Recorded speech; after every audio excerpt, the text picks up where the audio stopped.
It's Bad Brad. And that's right, it is Backstage with Bad Brad, episode 56. We're powering through this one with much aplomb and much gusto. Even though I'm a little bit under the weather, I'm sure you can hear the raspiness in the voice. But man, I'm so thankful to have everybody here tonight. And I'm going to crack open a sparkling water. And we're going to start off the night paying tribute to Steve Cropper. Many people that tune into this channel saw recently I posted a clip of me jamming with Charlie Daniels and Steve Cropper. And, here's the thing, man. I've been under the weather this whole week. And so I wasn't able to do like my normal like tribute video to Steve Cropper. And frankly, so many people are passing these days that it's hard to emotionally keep up with it all. But man, Steve Cropper was one of the guys. He was one of the guys that I was lucky enough to work with, hang out with, party with. All of the above, man. And super cool dude, man. There was never any. That working with another guitar player can sometimes be contentious, and there's this competition thing, man. With Steve Cropper, man, there was none of that, man. It was just everybody do your thing. He on songs that he didn't know, he would rely on you to, guide him through. And on his stuff, when you were playing Soul Man, which I got to play with Steve Cropper, when you're playing Knock on Wood and all those classic Stax era songs, when you're playing those songs with him, I mean, you follow his lead. When it comes time to the intro to Soul Man, and even though after that I had played it a million times, when Steve Cropper's on stage, that's his song. That's his guitar part. And so, what do you do when you're playing with Steve Cropper and he's playing the iconic guitar parts? And we're glad to have Alicia here, and Dave Strong is the moderator tonight, everybody. And, greetings to everybody that's here tonight. And like I said, I'm starting out the night with a tribute to Steve Cropper. What do you do when you're playing Soul Man and you're the second guitar player, and Steve Cropper is the main guy and he's on stage? He plays all of the signature parts. And so what you got to do is stay out of the way. For me, what I remember doing was either comping, real simple chords, just kind of behind everything. And, those signature parts, they have to stand out. And your job as the second guitar player is to stay out of the way on those songs. And man, there were many times when we played Dock of the Bay and Steve would get up, and I'll tell you a funny thing is, man, I knew Steve for a long time. We would play these little club gigs, and he paid me a really nice compliment one time. We used to play these different clubs, and it was always a struggle to try to get people to come out. Now, I remember we were playing at Cummins Station, and Steve Cropper came out with a few people, and he watched our show, and he got up, and we got him to come up and sit in. And I think maybe that night I was playing a Les Paul, but I always over the years, I use a number 1 stretch strap. So the guitar is floating. It literally feels like it's floating, and it's not pulling down on your shoulder when you're digging into it. But Steve, he put on my Les Paul, and he's trying to play it, and the strap's going like this. He thought I had pranked him. He thought I set him up, to come up on stage and not be able to play because the guitar is moving around. Well, he did just fine, and I didn't even know. I said, "No, man, this is what I always use." But he paid a compliment that night. He says, he said the singer is singing her ass off, but the moneymaker is Bad Brad. And that was the compliment that he gave. I had heard, through the band leader that he had said that. And man, I was blown away by hearing that. And man, like I said, I hung out with the guy, dude. I can remember, hanging out in the studio. I used to watch him track guitars. There was a demo session for a blues artist named Joe Louis Walker. And like, man, I remember going down and hanging out. Joe Louis Walker was the coolest blues man ever. And Cropper was hired to do this demo for this guy, and they recorded this song, and it was called My Real Fantasy. And Cropper and Joe Louis, cool Red, yes, Joe Louis Walker is a super cool dude, man. And Cropper and Joe Louis were tracking the basics in this demo studio, and sometimes Joe Louis would just sing and Cropper would play guitar. And we had a drummer and we had a bass player, and they're doing these demos. I was just literally getting to watch these guys, in the studio. And I remember when the album came out, and I don't know if Cropper produced the album or how that worked out, but when the actual track came out, My Real Fantasy, it was nothing like the demo. And it did not have the vibe. The demo had Cropper on lead guitar, and I think just Joe Louis playing some chords and singing a great vocal, man. To me, that was the master recording. And I remember saying to Cropper, I said, man, they didn't use y'all's version of My Real Fantasy. Why? I said, man, the one on the album it doesn't have the vibe. And he says, well, man, he says, they're not going to put a song on the album with me on lead guitar when it's a Joe Louis Walker album. I said, man, okay, I get it. But man, I wish to this day that those recordings would come out. Those old demo recordings. I think J.D. Blair was a pretty well-known Nashville drummer that played with Shania Twain on tour. He was on drums on those sessions. He's a great funk drummer. And man, hanging out with Cropper, dude, I remember going over to his house, going out for lunch. I literally worked in the building that he owned. He owned these two buildings, green buildings on the corner of, like, right on the edge of Music Row.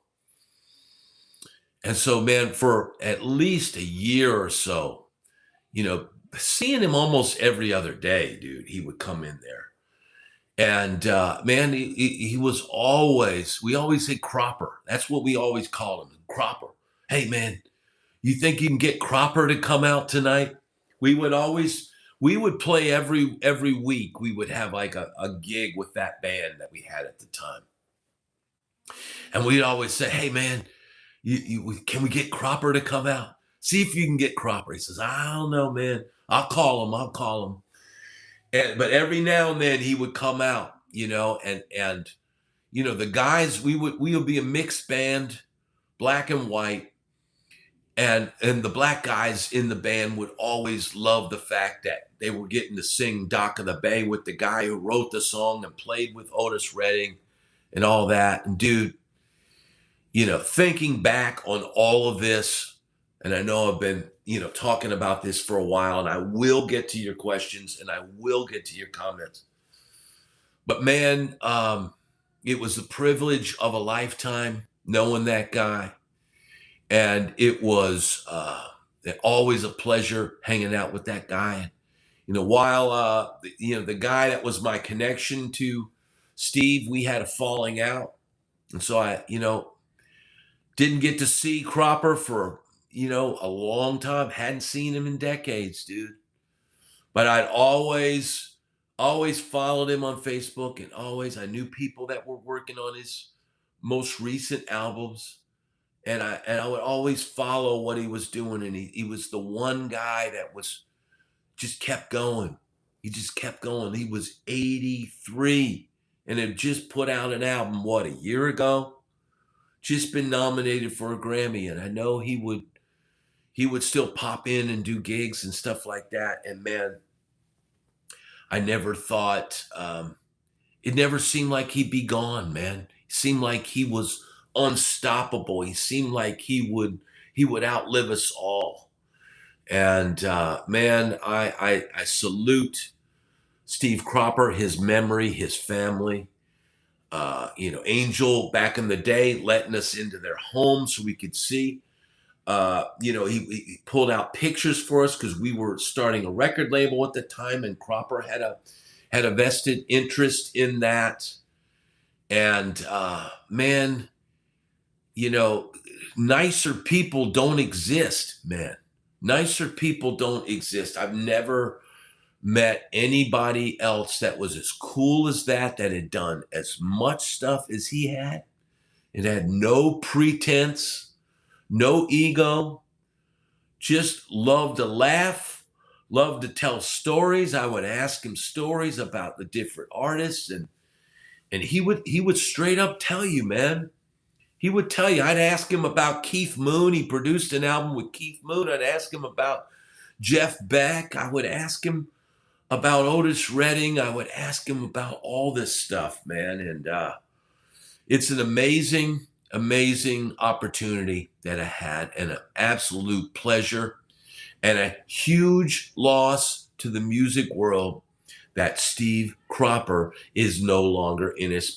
But thank God that we still have his music, and his spirit will forever live on.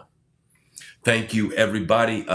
That's my tribute to Steve Cropper. And man, cool guy, man. Absolutely the best. So, man, I thank you, everybody, for being here tonight. And let's raise a toast to Steve Cropper. Whatever you're drinking, raise it up. Let's have one.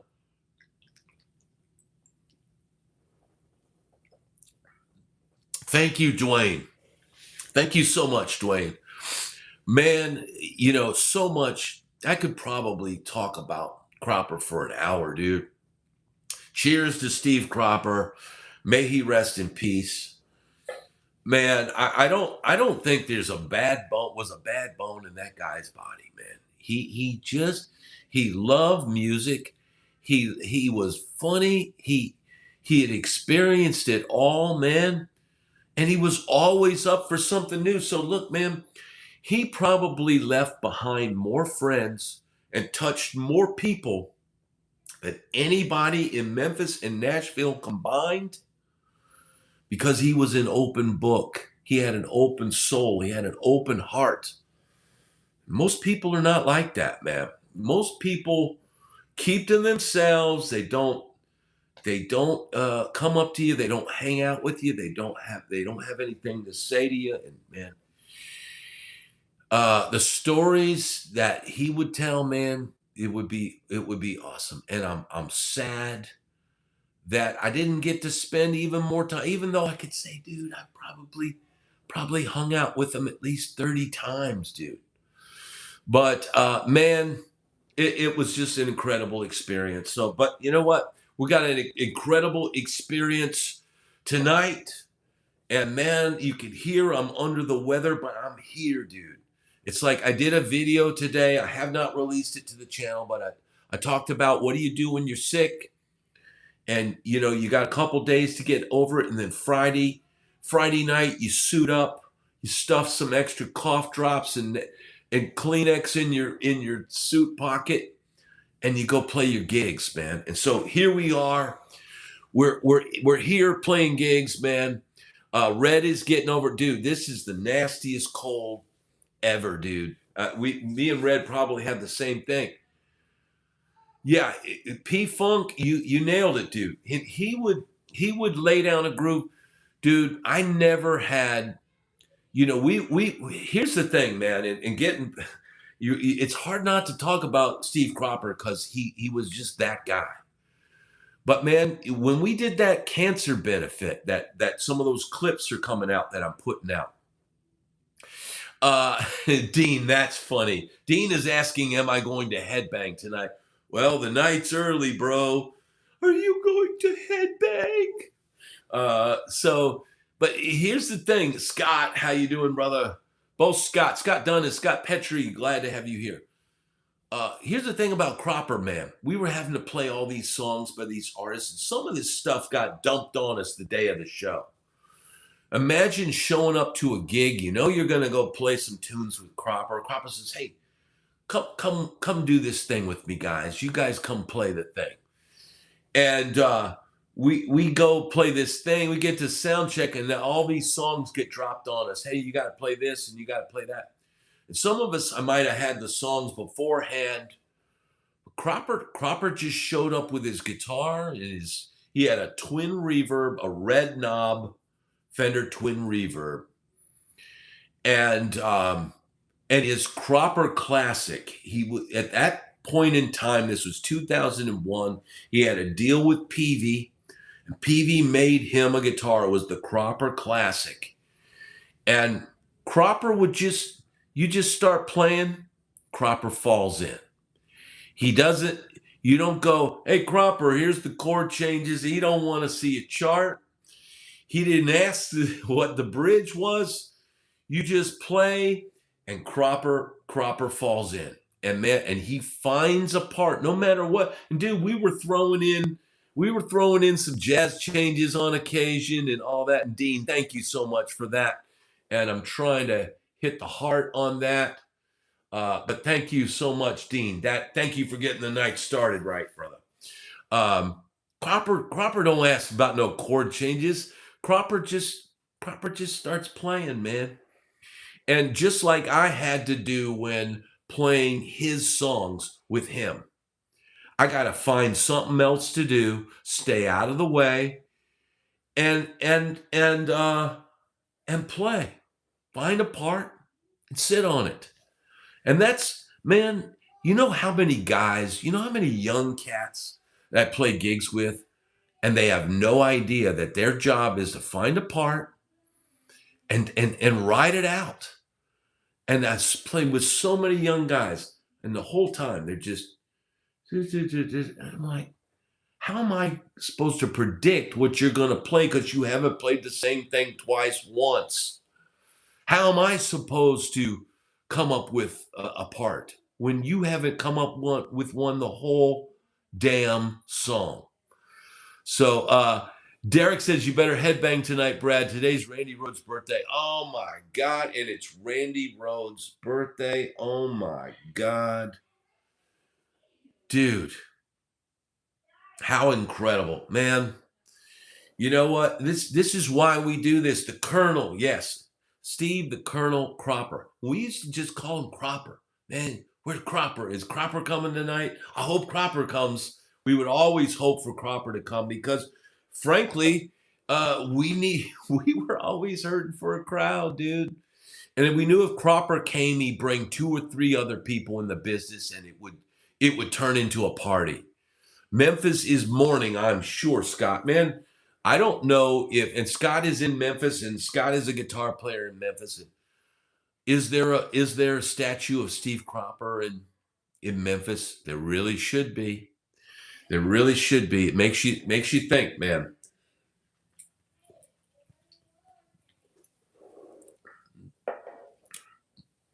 So Dwayne is saying, I didn't know about Randy Rhoads' birthday. Glasses high for him. Yes, let's raise a toast for two divergent guitarists, 2 entirely different approaches, both extremely amazing and extremely viable. Randy Rhoads, this proto-pyrotechnic guitar solo style, LA rock and roll, classical infused mayhem, and Steve Cropper, the man of taste and groove. And man, you know, what if those two guys had gotten on stage together? Man, you know, it's just, you know, we lose these legends, man, and they're gone. And all we have is their music. Freddie, I'm not recommending that, brother. I'm having a cold sparkling water.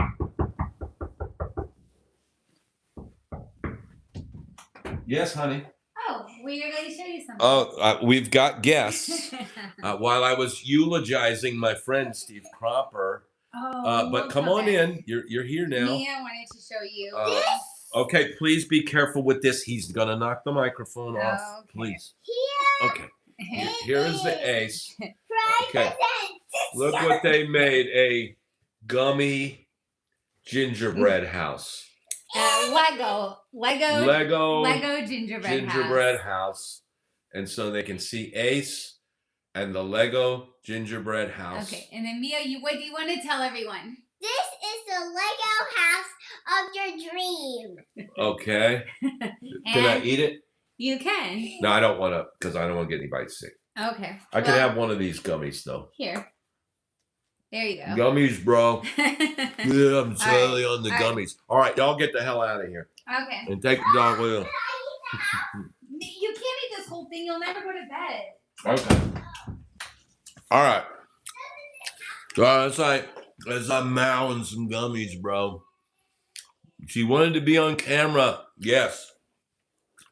Thank you. Thank you, everybody. I'm lucky. I'm lucky to have those, man. I know, Dwayne. I'm lucky, man. It's just, here's the deal, man. You know, it blows me away, man. I put out the clip yesterday, 50-second clip of me jamming with Charlie Daniels and Steve Cropper, ripping a couple up-tempo, you know, very up-tempo, winging it too, dude, winging it, because I think we were jamming on The South's Gonna Do It Again, but neither me or Cropper really knew that song. I mean, we knew it was a blues, and I'd heard it, but I didn't know all the synced up licks. So once we got into the groove, we were cool. But we're just winging. We were just winging solos, dude. And I saw that. I put it out yesterday. And I see it take off. And it's getting like 345 views in an hour, which is a lot for me for a short. And then it just peters out. I'm thinking, man, it's two legends, bro. Charlie Daniels and Steve Cropper. Why shouldn't that video, of all things, man, why shouldn't that get a few thousand views in a day? Why shouldn't that get that? And here's the deal, man. You know, it's like the numbers, dude, for the last couple months. And look, I get it, man. People are, you know, Thanksgiving. Thanksgiving week, I couldn't do nothing. I'm up, you know, in Nashville. Then this week I'm sick. And so my production, you know, level is down. But man, it blows me away when it almost feels like somebody's got their foot on the brake. It's an all-star band, dude. And why shouldn't that look? You don't make anything off shorts, dude. I mean, if it got 1 million views, it might be $100. I mean, it's nothing. And I know the people that are here tonight are the real supporters, and you guys friggin' rock. So I'm gonna say this: salute to every one of you, die-hard, badass mother, you know what? Shut your mouth, because man, you guys are literally keeping this channel alive. And man, I can only whenever I put out a video, I know it's a lottery ticket, dude. It's a lottery ticket. If you don't play, You can't win. But I'm like, please let this video blow up. Please let this be the one, even if it's a short and it makes nothing. Please let this video. MJB, thank you so much, brother. Thank you so much. Man, you guys rock. Because here's the deal. Let's get the thumbs up. Let's see. It's friggin' YouTube, brother. If it's not drama related, it gets suppressed. Well, man, here's the deal, dude. It's gotta be something more than drama out there. It's like, dude, I'm trying to keep drama out of my life. And by putting out these videos, I'm trying to make life less dramatic for everybody. If you were a young musician and you watched my videos and did what I did, took the advice I was giving you, you'd have a lot less problems, man. Drama, trolls, and spammers, Shauna says. That could be. Here's the thing, man. All I know to do is to keep going. SV, thank you so much. We playing the lottery right here. We're ready to rock that. And see, that's the deal, dude. This is, we're all, look, because we're all invested in this. The moderators are invested in this. You guys are invested in this. If this channel continues to zoom, well, then you guys were here in the beginning. And I'm going to remember all of you MFers. Thank you. Derek says, Brad, you're an inspiration, my dude. Maybe I'll create a guitar or vinyl record channel. Well, see, and here's the thing, man. If there, a lot of people have been inspired to create channels. There's even been channels that already existed that were copying some of my formula. Now, Guitar Red says Powerball is 820 million. I've never had any luck with the lottery, dude. This is my lottery because at least I feel if I'm putting some work in, will there come a time when, thank you so much, KP. Will there become a time when, we break this 100 thing? Like we're at 83 people right now, 83 people, 49 thumbs up. Everybody get your thumbs up, right? And if we could, can we break that plateau? How long do I've been going for a year? It seems like the 100 plateau, I've broken it a few times, right? I've gotten to maybe about 110, 113, 114, something like that. Dave might know better than me. But thank you so much, Damon Sumter from Sullivan. All right. Happy wrist. Thank you so much. Hardest working man. Thank you, Lee Ann. Thank you so much. Happy risks. Interview with Kenny Hickey was so good, bro. Thank you, Mark. Yes, the Kenny Hickey interview is a great interview, especially if you want to know about his gear and what he was using to get those sounds. All the big social media personalities at some point get a team. Thank God there are companies doing this now. Here's the deal, man. I would like to keep this at the level where my team is Dave and the other two moderators and keep it that simple. I would like to keep it that simple. Let's see. Did I miss a question? It's hard for me to keep up with everything. I can't see it. If Don, let me know, Dave, if you get, I try to get everybody's question, but it's impossible. Thank you, Dwayne. He says, the music and life education that comes from your channel is special. You say it like it is. That's the deal, man. There's nothing more real than just telling it like it is, dude. And I don't understand why that's such a controversial thing.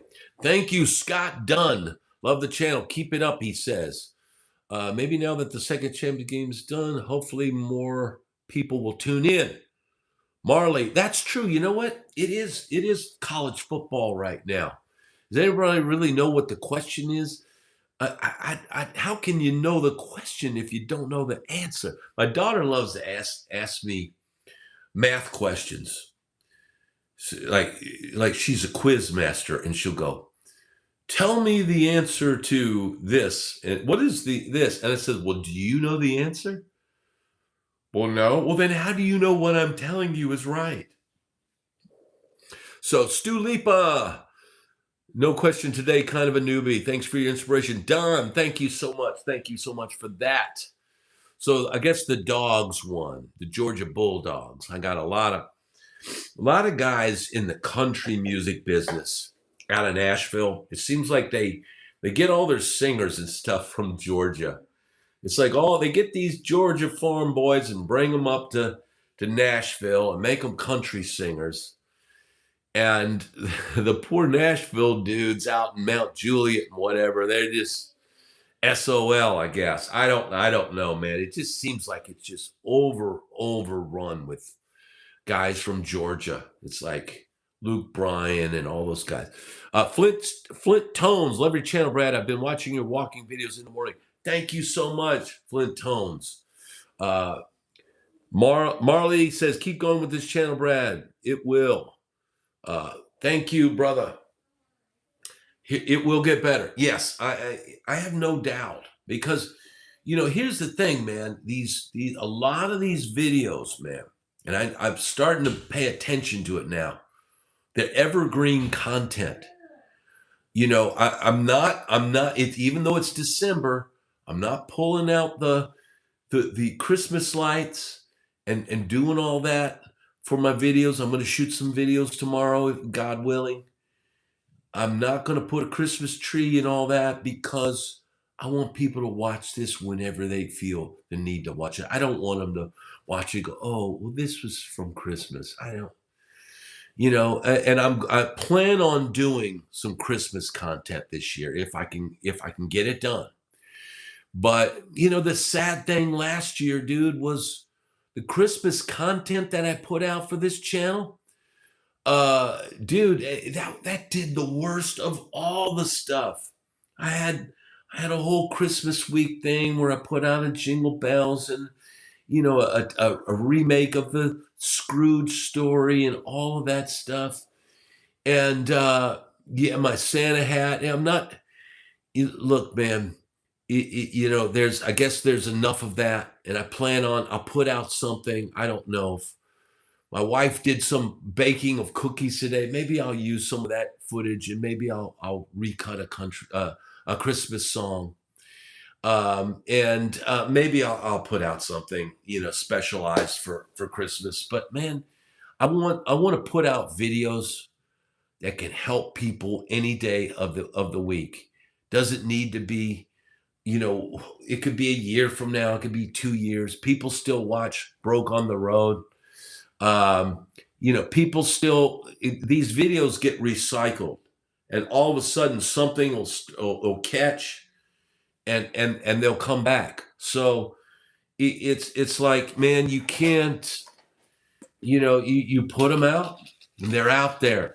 If one day somebody digs through and sees that, the Charlie Daniels Jam thing, the little clip of me and Steve Cropper, it's up there now, and people are going to watch it. It's like when I put out a video of the Squire debut guitar, a little short of that video still gets views. It still gets views. So, man, it's a snowball, but rolling down a very, almost flat hill. And it's very slow. It's going to take a while. Let's see. Here's a good question. Let's see what this is. Brad, what are 3 tips for any gigging musician you can share? If you're a gigging musician, show up on time, and by on time, at the least half hour early. If you got to be at sound check at 2:00, then be at sound check at 1:30. Get your crap loaded on stage and be ready to sound check at downbeat. Doesn't matter if everybody else is late. That's their problem. That's number 1 rule. Number 2 rule: be prepared. Be prepared. Your gear must work. You must know the material. You must be ready to play it in whatever key. Dude, you get to the gig and the singer goes, "Oh no, I want to do it in this key." Better be ready for that moment. Be able to play whatever song you have to play in whatever key they want you to play it in. And make sure your gear works. So those are the be prepared thing. That's be prepared. And the 3rd rule: have fun, man. You know, play your best. Of course, dress appropriately. That's a good one too. Always do that, but that's part of being prepared. Wear the right clothes. Have fun, man, and be fun to be around. If people enjoy having you on the gig, and the other guy that's normally on the gig, they don't enjoy being around him, you might find yourself with that slot. So that's my 3 rules for any gigging musician, dude. Yeah, don't be a D-bag. Exactly, P-Funk. Diana Benavides. Oh, wow. So really dig my Here's the Deal t-shirt. Was a big hit at Thanksgiving gathering. Awesome. Diana, be sure, if you can, be sure and post a picture of you in the shirt on the community page. Post a picture of you I want to see anybody that's got a t-shirt or a mug. I want to see them on the community page. I want to be able to see everybody. And I want you to show off the merch, man. Let me see it.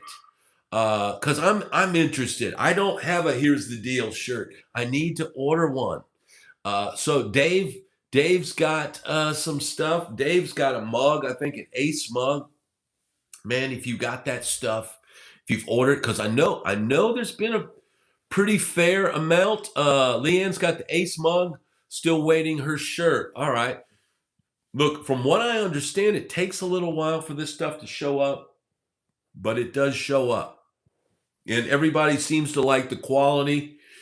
And Dave says, Here's the Deal shirt just arrived. Awesome. Well, Dave, make sure to try that sucker on and post a picture in the shirt and give us this. And so people can see, man, because here's the thing, man, this is a community, and I want people to get to know everybody and and build this community, Took about 2 weeks, good quality, awesome. 2 weeks is not that bad. And if I remember, Diana, if I remember correctly, aren't you in Brazil? Is that correct? Or am I losing my mind? Mine took about 5 weeks. Yeah, look, dude, I've ordered. It's taken about 5 weeks for me to get stuff. Sound like you got a head cold. Yes, Earl, I have a cold, but the show must go on. So we're here. Been waiting 2 months, but they say it will be soon. Yeah, it takes a while, dude. I don't know why, but when you think about it, they're custom printing you a shirt. They don't have a stockpile of these shirts just sitting there. When you order that shirt, they pull the type of shirt and they print one shirt. So it takes a while, man. So everybody be patient. Hey, Brad, did I ever tell you that I lived next door to Muddy Waters in the 70s? Wow, Derek, that is amazing. Dude, what was that like? Oh, Freddie says she's in Austin, if I remember correct. I'm confident I'll get it. Yeah, you'll get it, Leanne. It takes a while. All of Tennessee seems to have this cold. It's spreading like wildfire. Well, look, man, I think we had it I think my daughter and my wife had it before me, and I was not getting it, and I wouldn't have gotten it if we hadn't gone up to Tennessee. But we were in close contact in a small confined space. I couldn't avoid getting coughed on constantly and stuff like that. And I just knew. I just knew, man, I'm getting sick, and that's all there is to it. Dwayne says, Brad, if you had 1,000, give or take, burning a hole in your pocket, what electric guitar would you buy? Dwayne, I would try. 1,000 is a tough. That's a tough thing. But look, for $1,000, you could find. You could definitely find a Les Paul Studio. You could definitely find something. Look, right now, the way the market is, you might be able to find an SG Standard maybe. You would, if I had to buy new, that's going to cut what you can buy for $1,000. Well, here, I'll give you an example. Had to cut down our budget this year, for Christmas. So I got my wife's gift when we were in Tennessee. It was around $550, right? So then I said, okay. Well, she said, what do you want? I said, well, what do I got? $550? She says, yeah, $550. I said, okay. So I bought a PRS SE-CE in a Sweetwater exclusive, like a Mateo blue, flame top. It's a bolt-on, so it's got the maple neck, and that was like $509 or $559 or something like that. And for that price, and because look, man, for $550, trying to find a used guitar, that could be pretty beat up, dude. I could have added a few bucks myself. I thought about this because I almost bought PRS S2.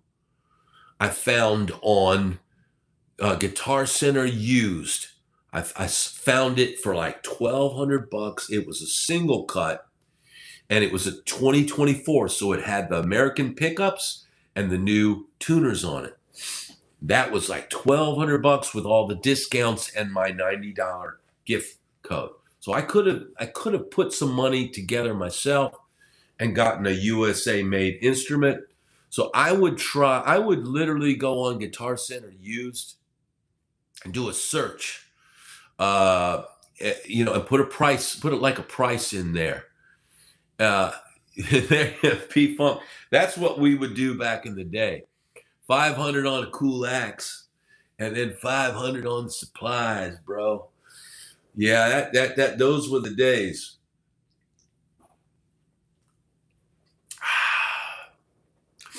Scott says his office is empty. Everybody's sick. Dude, man, last night, dude, I was sweating. I sweated through my shirt, dude.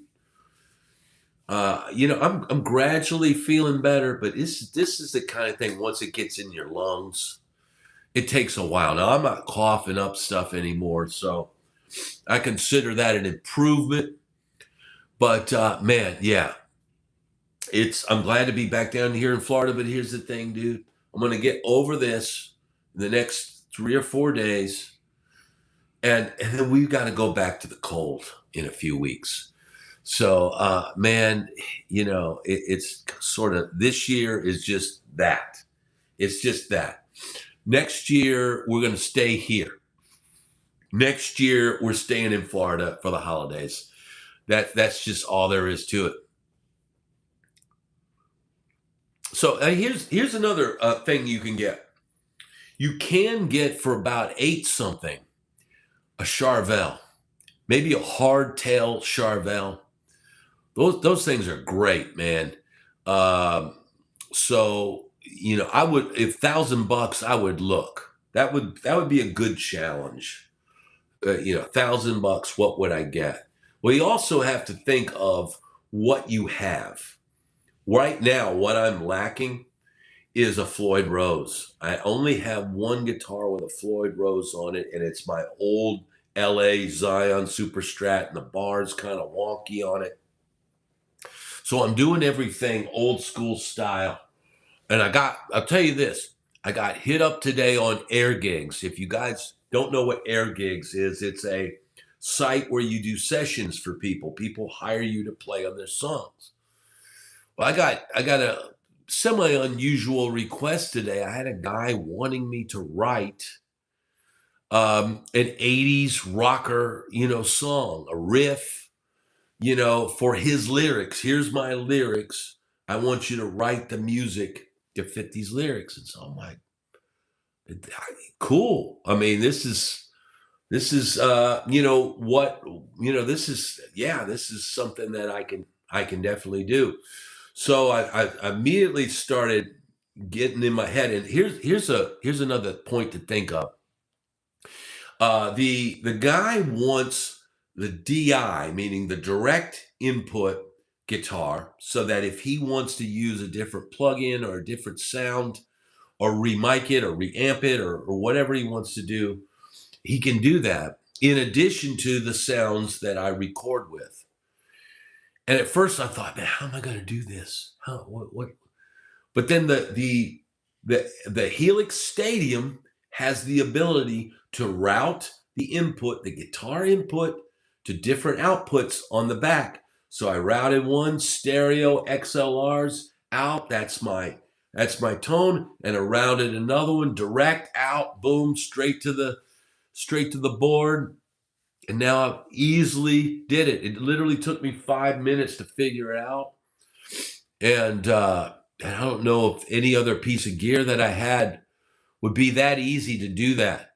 But people like to be able to change your guitar sound or whatever. I like to think that I'm going to give you a guitar sound that you're going to have a tough time matching. You're going to have a tough time topping. But hey, if they want to, get a different sound or apply a different amp to it. But yeah, it was super easy to do that. Just route out one signal with the amp, JCM 800 and reverb and da da da da da. And then the other one, just a blank line straight out into my interface, and boom. Yeah, Scott says you should get an FR cab for your modeling units. Man, I tell you what, if you had the Helix Stadium and two FRs, get high quality FRs, and put that on stage in stereo, dude, it would sound sick, dude. It would sound sick. And you would have so many options, your stereo sounds and all that. I mean, I used to try to do that with tube amps back in the day, but I just didn't want to carry 2 amps to the gig. And there weren't many clubs where they'd even let you crank it up enough to where that would benefit. But yeah, man, have you guys seen, and here's something else I want to talk about. The EVH new amp, it's the Hypersonic 6L6, which is a strange name because there's no tubes in it, but it's a new modeling amplifier from EVH. And it's like an EVH Tone Master kind of, I guess, because it's digital modeling, a digital amp. And dude, it's $16.99. Like, dude, that's a lot of money for a digital amp. I mean, I get that it's the EVH thing and all that, but man, that price point, when I saw that they were coming out with that, I'm thinking $8.99, $9.99. I might even think about having something like that. It might be fun to have. But $16.99 for a digital amp. Dude, can't you get the EVH Iconic? You can get that for like $6.99 or something like that. I'm thinking like, dude, that's that's high price, dude. And you know, and it's not. You could get a quad Cortex for that price and have all these different sounds, right? And then just buy an FR, and then you would have all kinds of different amps and stuff like that. This is 3 channels. Now, the one good thing it has is each channel has its own EQ. So that's different than the normal 5150s, but that's a lot of money for that amp, dude. I would not have can you get a Pool X3 for 120? Pod X3 for 120? Yeah, I don't know, dude. You know, you could, dude, if you're gonna buy something like that, why wouldn't you just buy the Katana Artist or something like that? I don't know, man. It just, at $16.99, that does not make sense to me, man.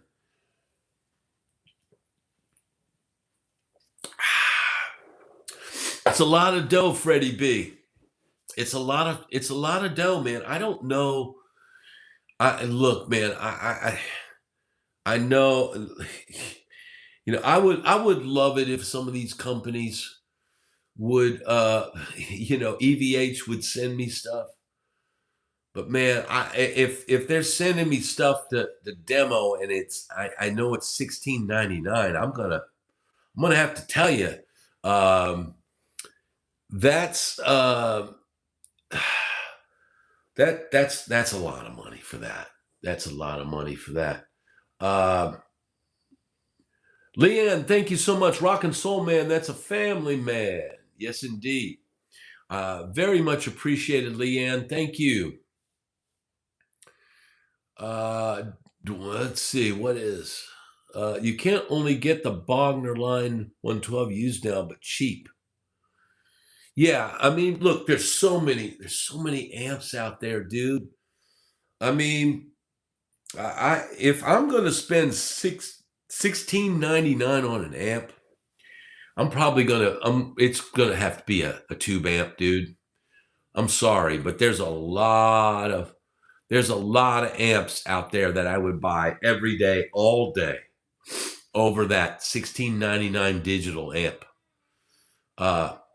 Leanne is saying, did you and Cropper play Midnight Hour? I believe we did. I believe we played Soul Man, Green Onions, and Midnight Hour, in addition to 2 songs with Charlie Daniels, and then there was, I think, Andy Griggs was on the gig, and we backed him for a song or 2, and we backed some female artist who was kind of giving me looks because she said, oh, you know, said I look like Elvis.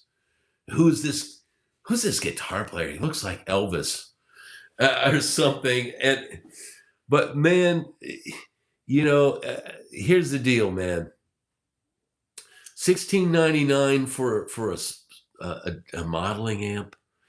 Here's what I would pay $16.99 for a modeling amp.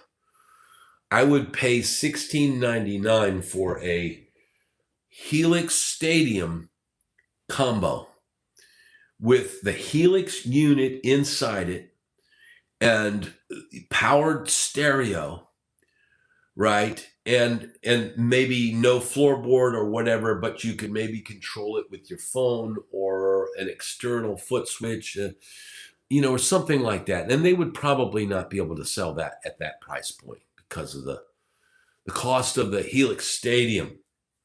But man, only having 3 channels on a digital amp and, you know, 1 or 2 reverbs or something and a couple different cabs for $16.99, that's a hard pass for me. Dwayne is asking, are there any pedals or tech that replicate a Leslie tone cabinet? Tons. The best one that I ever heard, Dwayne, was a H&K, Hughes and Kettner. What was that pedal? Was it the Rotosphere? I don't remember what that thing, but that thing sounded great. I don't, as far as that sort of thing, man, these days, probably modeling is probably the easiest way to do that, even a plug-in or something like that. But I'm sure here's the thing, man.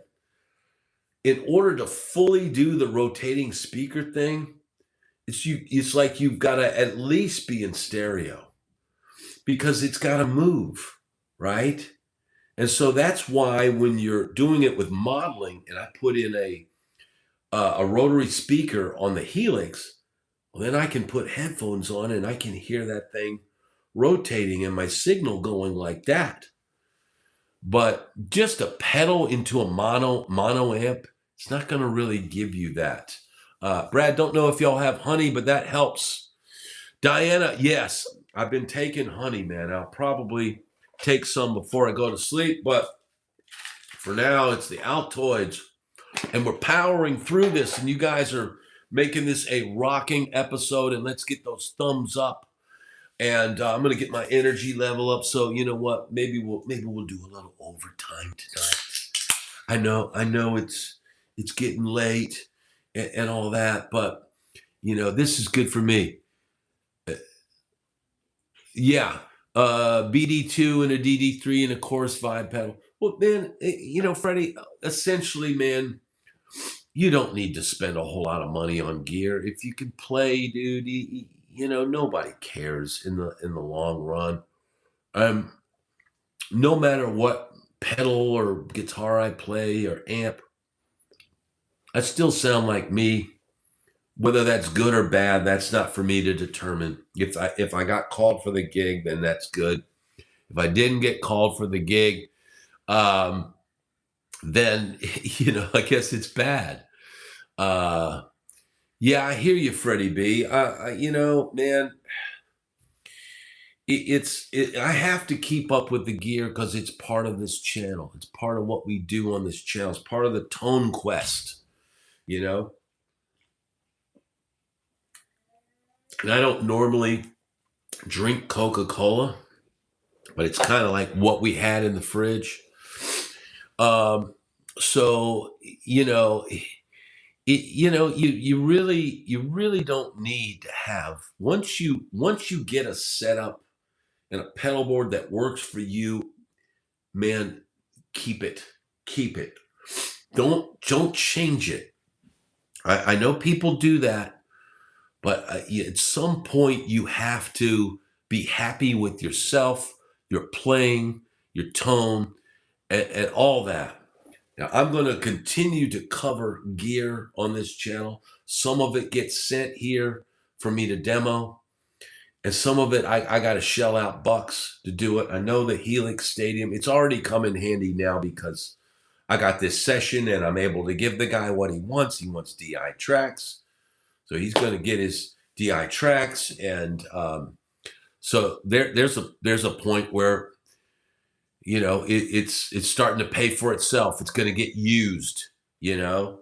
But, you know, ultimately, I could probably continue this channel with and get rid of probably 10 guitars and still have enough stuff up here to do my channel. And I do plan to do a purge soon. I can't keep all of the gear that shows up here as demo gear. I can't keep it all here. If I did, if you saw this, the opposite wall, it's just piled with junk, dude. It's and some of it's expensive junk, but it's like it's not organized. I don't have enough room to spread everything out. So I'm gonna have to scale down. You know, there's some things I'm just never gonna sell, and there's other things where I think, I did a few videos with this. You know, get down the roads. So Steve Blevins has said, Brad, did you know my friends Tyrone Smith and Vic Danger in Nashville? Yes. Steve, Tyrone Smith is the Tyrone Smith Review, right? And Vic Danger was a bass player. And I don't think I ever worked with Vic Danger. But Tyrone Smith, I actually got called Super T. Yes, Super T. I never worked with Super T, and I never met him, but several friends of mine did play in his band. And I did work for his drummer that still leads his band in Nashville. And he was going to try to get me on some Super T gigs, but I had enough stuff going on at the time. But Super T, I did a Tyrone Smith gig at a women's sorority in Georgia once. I had to drive my pickup truck down to Georgia and play with a band that I'd never played with before as the Tyrone Smith review. Meanwhile, Tyrone Smith was not on the gig. This is another situation where you get called to play as another band, but the other Tyrone Smith review with Tyrone Smith is playing another gig. Tyrone Smith used to work all the time. He even got hired by President Bush to play like his daughter's wedding or something like that. Like that guy was a legend. He is a legend of the Nashville scene. So I did a Tyrone Smith gig in Florida at a women's sorority, and you know, Tyrone Smith was not there. But glad to have Holly Lewis here as well. And look, tomorrow morning, I'm going to put out the Jeremy Asbrock interview. He's the guitar player that played with Ace Frehley up until his passing. And it's a great interview. And Nashville, you know, guy that's, you know, living the dream, man. And then, you know, perspective on what happens when, you know, guy that you're playing with passes. You know, so it's an interesting interview and lots of insight into Ace Frehley and playing with Ace and what that was like and what kind of rigs they used and what Ace used on the road and all of that stuff. So that is going to air tomorrow morning, 8 a.m. Eastern Standard Time, my interview with Jeremy Asbrock. And so that's going to be a good one. Everybody join me tomorrow for that. Derek is saying, I donated one of my guitars to a kid in high school who couldn't afford one. It's one of the best things I've done in my life. Look on his face made it all worth it. Derek, that's probably the best thing you can do. Is donate to a kid who really wants it. So yeah, the interview tomorrow is awesome. It is amazing. So that's something new. I'm also wow. So Diana says, Brad, my brother jammed with Ace in 1997 here in Austin. That is amazing. So here's a Bob is saying, I heard a rumor at the Sunset Strip guys were using Carvin X100B, but displaying a Marshall. Well, Bob, see, several of the clubs, most notably, to the best of my knowledge, the Central, which is now known as the Viper Room, had Carvin backline. Carvin gave them amps so that Carvin amps would be seen on stage. So whenever we would do like a walk-on gig, like maybe 3 songs at a jam night at the Central, aka Viper Room, I knew that there was a Carvin X100B there, and I would plug into that, and I would dial in a pushed clean sound for my rhythm, for my funky, you know, stuff. And then I'd try and dial in the best, you know, sort of Van Halen-esque sort of crunch tone out of the lead channel. And I would play the 3 or 4 songs. And so that's what we use as far as guys, you know, advertising Carvin X100B and then having Marshalls behind stage. I mean, anything is possible, right? I mean, look at ZZ Top has like a lot of times magnetone amps maybe on stage, but everybody knows he has this like Marshall preamp that he uses in his rack. So, I mean, what you see on stage sometimes is different than what's actually being used. And these days you've got a lot of bands touring with fake cardboard Marshall stacks or just these wooden fake-aid Marshall stacks that fold up and they put them on the trailer, but it's not, carrying around all of these 412 cabs, dude. Nobody does that anymore. Nobody does that anymore. So what is the most bizarre cover song you had to learn for a gig? Chris Alexander, that's a great question. The most bizarre cover song. Daddy's Little Girl. I remember at one point in time, if you get called to put together a band, and I've done videos on this before, I remember early in my time in Nashville, somebody calling me to play a wedding. And I had never really led a wedding band before. But, I played weddings, right?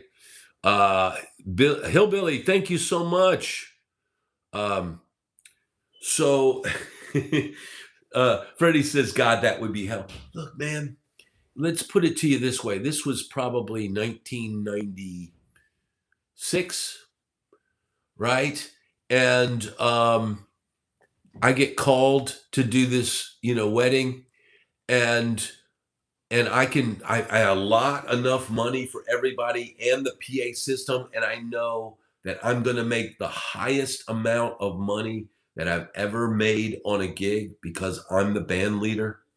And look, man, when you're band leader, you're dealing with the bride, you're dealing with the mother of the bride, the father of the bride, the special requests, learning these songs that people say are hell. And this was before the internet. So I'm literally, they tell me they want to hear Daddy's Little Girl. I'm like, what is this song? I don't even, ended up going to, I couldn't get a recording of the song, I don't think. Or no, maybe I did get a recording of that somewhere in the local, music store, or I bought the sheet music. That's what I did. I bought the sheet music for that. And at the time, they also wanted to hear the Tennessee Waltz. And I had never played the Tennessee Waltz. I wasn't a country guy. I was just come from LA. Tennessee Waltz is not on my radar. So I bought the sheet music for these songs and then learned them. And then when I had to do the Daddy's Little Girl thing, I kind of did it David Lee Roth style. I said kind of just a gigolo kind of thing. And I had the keyboard player and the drummer and the bass player play. And then I just kind of crooned it. And they loved it. They loved it. So, man, and it was everybody got paid well, and I got paid, double what I would have normally gotten if I'd have worked for somebody else. And it's not hell. It's doing a job, and it's playing music, and it's making people happy. Yeah, the song was cheesy as hell. But your daddy's little girl. Yeah, I did it like that, and dude, it had lines like, you're the ray of sunshine, you're the Easter bunny, you're the flowers in my, and they loved it. I totally, and your daddy's little girl. Oh yeah. I totally did it like that. They ate it up, man. And it's like it was a panic trying to, dude, before the internet. How in the hell, dude, this is like 96. How in the hell do you find that damn song? They didn't have it down at Tower Records. They had a Tower Records in Nashville on the main drag, just like in LA. And Tower Records. Sean is saying, Brad, do you know keyboard player Johnny Roach? He said he was a very close friend of Steve's and played for years with him.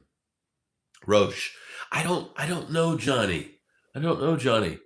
Yeah, it was like a Louis Armstrong. Well, that's that whole Louis Prima, David Lee Roth, Louis Prima, Louis Armstrong. It's all that bluesy, stuff. You look, how did I go out and sing country music when I don't like the sound of most country singers?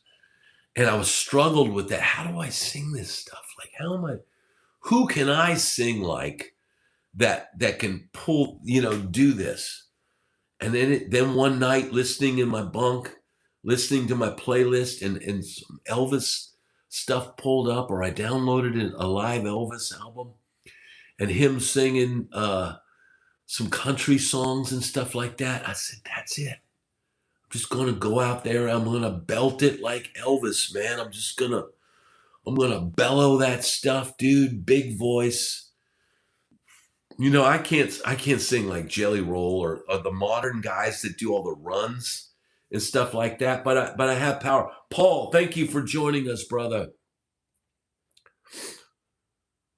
Yeah. Jack Pearson, someone says. Jack Pearson is a Nashville legend. Paul, glad to have you here, brother. We're probably getting ready to wrap up.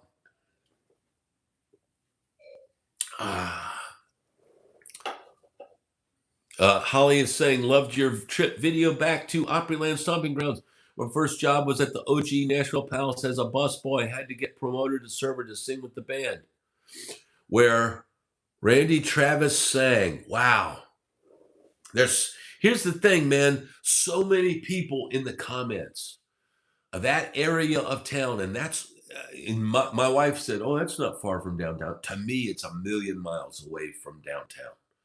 But so many people got their start right in that area, dude. Randy Travis singing at the Nashville Palace.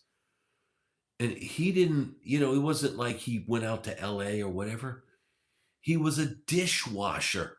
Randy Travis was washing dishes at the Nashville Palace. Now, slightly different location than what's in the video of the walk and talk, but right in that area, dude. Not a glamorous gig. Dude, wasn't what's the redneck woman? What's the name of that? She was a waitress or bartender at Bourbon Street Blues and Boogie Bar. All of these people come to town with a dream. Some of them hit the jackpot, but it's like Randy Travis now is, for years, maybe a decade, he's been trapped inside this body now that he can't get out there and do what's McGavick and Music Valley Drive. Okay. Gretchen Wilson, yes. It's Gretchen Wilson. So many of these people, man, were just like everybody, and somehow they got a shot. Somehow they got a shot. And that's why people go to Nashville. That's why people go to LA, for stories like that. 1 minute you're washing dishes, or you're a bartender, or you're a waitress, and the next minute you're singing with the band, and the next minute somebody hears you, and you get a shot. You get a shot. You get brought in as an artist. Hey, we're going to make you an artist. Nashville would take, unlikely people, turn them into artists, and then boom. But man, it's, even for somebody like Gretchen Wilson, it wasn't long lasting. Didn't last for a long time. She's still kind of out there and still probably does some stuff. But like Paul says, look at all the people here tonight. I say. But man, that's the beauty of a place like Nashville. Bluebird Cafe used to be a way to be discovered. And look, for me, Third and Lindsley was the place that I always hung out at and always played at, way before it was the big club that it is now. I saw that they're going to have a big reunion there at 3rd and Lindsley and have the original band that played there the first night. Who will be here in the morning? That's a great question, Chris Alexander. We're about to wrap it up here. I want to thank everybody for carrying me through this episode. We made it. We've made it this far. Thank you, everybody. The super chats, it helps immensely. Please, tomorrow, watch the interview with Jeremy Asbrock. That's going to air at 8 a.m. Eastern Standard Time. Thank you, Holly. Thank you, Paul. Thank you, Dave. Thank you, Diana. Thank you, Guitar Red. Thank you, Chris A. Thank you, Steve Blevins. Thank you, Happy Risks, Leanne. Thank you, P-Funk and Bo Dragon, Scott, Slow Fizz, Freddie B, Beer Bikes, and everybody, man. Thank you so much. Be sure and watch the video each day. Hit the like button. If you can, hit the hype button. Help us get through December, and we'll have more cool stuff on the way. Thank you, everybody, and have an amazing night.